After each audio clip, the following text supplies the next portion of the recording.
Alright everybody, quick Mustang update on the project here. We wanted to put it on the dyno and give it a bit of a hit and lean on it and make sure it's okay for the track and test out the 4-port boost controller that I just set up and make sure that it can hit the target for reasons I'll go over in another video. It's pretty complicated with the setup with the Holly and everything else, and the reasons why I want to do it and how I'm doing it, etc. So Mark had some brake issues with his heavy-duty Dodge, so we could not take that, unfortunately. As you can see, the brake line collapsed, or there's something else going on and something sticking, and it just ate itself. So it was driving funny, so took it apart, and as you can see, there's big issues. So we borrowed his father-in-law's truck, and we towed his open trailer down, and it was like 97 degrees outside. As some of you might know, it has been very hot and unruly in Pennsylvania lately. So we get the car to the dyno, and the rest of it here I have on video for you to enjoy. Oh, yeah.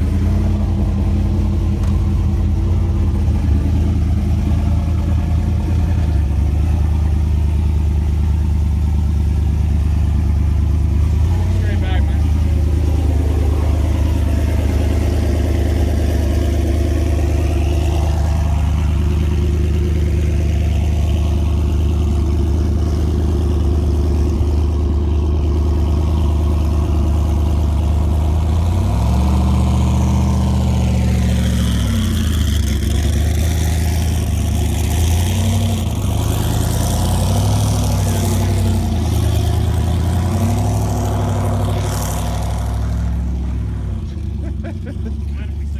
Yeah, definitely.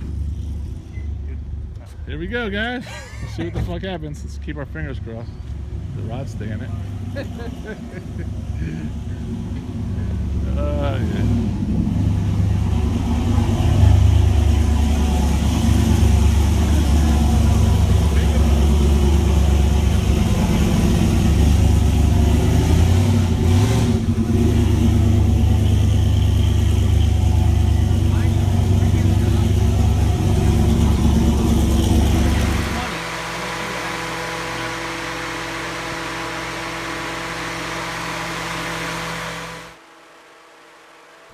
Alright, as you can see, the car is on the dyno and ready to go. I am in the seat, and I fire this thing up in a minute because we trailered it out there. It's nice and cold. I wanted to get the water temp to at least 160 and give the oil and the trans and stuff a little bit of time to warm up before I smash it with 800 horsepower.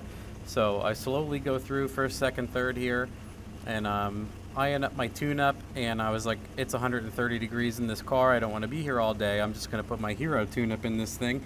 So I targeted about 25 pounds. I was like, screw it, we know what it makes on 20. Let's see if it'll handle 25 pounds and a lot of load and a long pull. So that's what we set up. 4 ports in there. It's on closed loop. It's targeting on its own. So it's going to come up and do everything on its own. And we're going to see how it works out on the data log.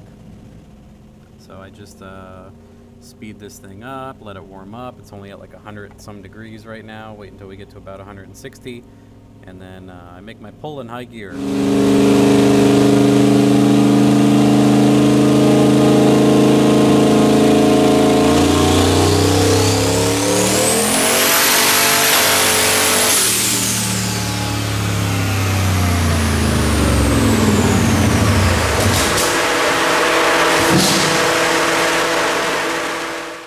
And unfortunately, what you just saw was the paper head gasket on the driver's side fail. So it came up on boost. You can hear it sounds great for a split second, and then it lays over. It sounds labored. And then you can catch a puff next to the tire.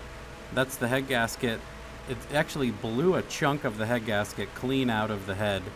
And then it's spraying coolant, and immediately before that you can see it pressurizes the coolant jacket and just sprays out of the overflow and the rad.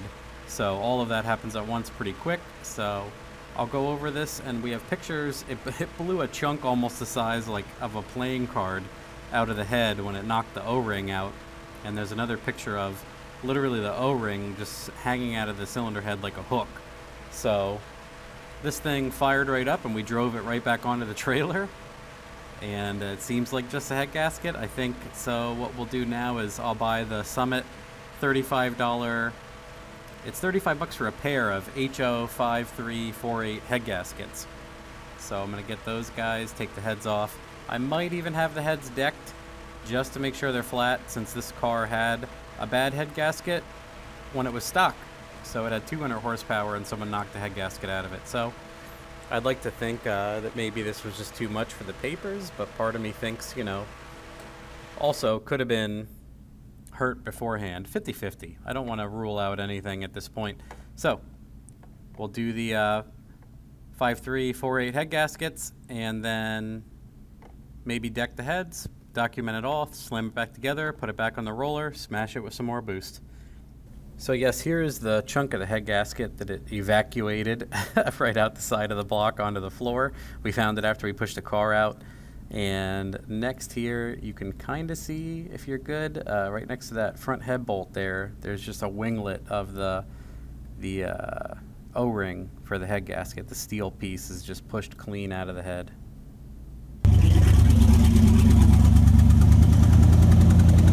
Yeah, we got 7 cylinders.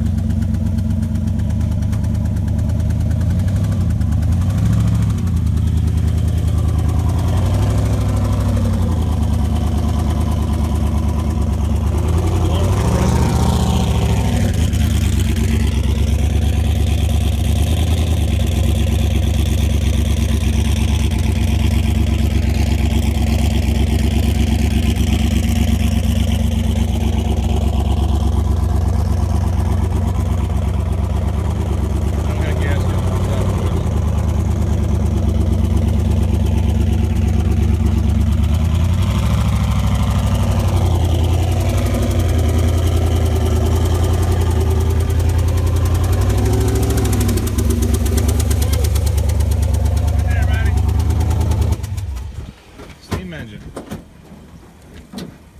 Yeah, no head gasket here, baby. Hear the compression coming out? Well, it sounded like it was on one cylinder when I fired it, but it was because everything was wet. Yeah. Right? Or it just fucked up from being shut off at 4,000 RPM. So I cranked it. You could hear me cranking it. Right. You hear it? I got it going, and you can hear it sound like a train when you start a train. Pa-pa, pa-pa, pa-pa. I'm like, well, I got 2 cylinders, so I was like almost wide open to run on 2 cylinders. And then I started to get more and more and more, and I'm reversing up to that like BMW. They have like a drift BMW back there, and I'm like, oh, I'm gonna fucking run this thing over. So then I put it in neutral, and I'm like, whoa, whoa. I'm like, whoa, I got almost all of them now. She's coming around. Except for the one that has 0 fucking compression. It's just kicking at the water. External now. Whatever is left. Please drop this fucker. And then by the time I got over here, it's fucking running great. Ready to go on the You know, street. it's got 80% of its compression.